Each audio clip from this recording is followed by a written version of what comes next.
हमारे चैनल में आपका स्वागत है। आइए आज आपको बताते हैं कि अक्षय तृतीया क्या है और क्यों बनाई जाती है।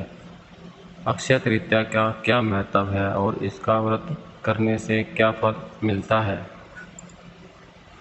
यदि आप मेरे चैनल पर पहली बार आए हैं तो कृपया मेरे चैनल को सब्सक्राइब करें। माता लक्ष्मी और श्री नारायण आपकी शुभ मनोकामना पूरी करें। अक्षय तृतीया क्या है और इसका क्या महत्व है। वैसे तो हर महीने तृतीया आती है, लेकिन वैशाख मास के शुक्ल पक्ष में जो तृतीया आती है उसे अक्षय तृतीया कहते हैं। इसका बहुत महत्व है।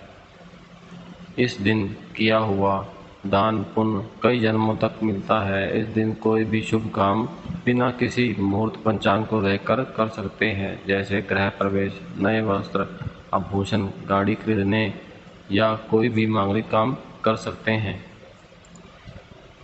इस दिन क्या करना चाहिए। इस दिन सेंधा नमक खरीदना चाहिए, लेकिन सेवन नहीं करना चाहिए। इस दिन घड़ा खरीदना स्वर्ण खरीदने के समान सुख देता है। पीली कौड़ी खरीदने से माँ लक्ष्मी प्रसन्न होती है।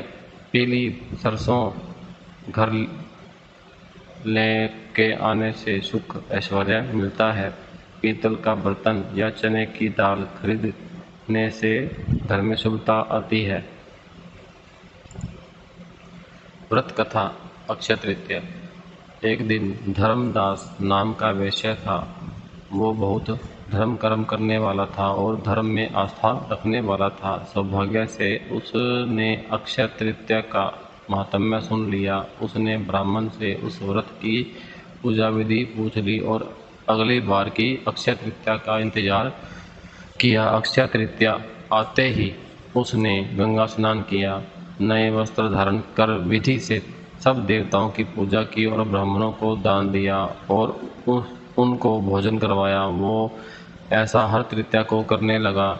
उसकी पत्नी के विरोध करने पर भी वह व्रत करता रहा। एक समय उसकी मृत्यु हो गई और कुछ दिन बाद उसका जन्म किसी कुशावती नाम के गांव में हुआ और वह उस गांव का राजा बना। राजा बनने के बाद भी वो अक्षय तृतीया का व्रत करता था और फलस्वरूप उसके गांव में किसी भी वस्तु की कमी नहीं थी और वो बहुत सारा धन दान किया करता था, जिसकी ख्याति दूसरे गांव में फैल गई और दूसरे गांव के राजा उससे मिले और पूछने लगे कि ऐसा कैसे हुआ।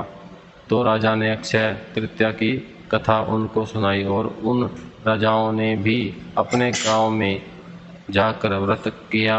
उनके गांव में भी खुशहाली हो। अक्षय तृतीया वाले दिन सुबह गंगा स्नान या शुद्ध जल से स्नान करके नए वस्त्र पहनकर विधि से सब देवताओं की पूजा कर ब्राह्मण को दान देवे और भोजन करवाएं और पूजा में श्री हरिनारायण को सातु का भोग लगाएं। सातु में तुलसी जरूर डाले, क्योंकि श्री हरिनारायण को तुलसी बहुत प्रिय है। उनके भोग से बहुत प्रसन्न होते हैं और शाम को हरि कीर्तन करते हैं, आरती करते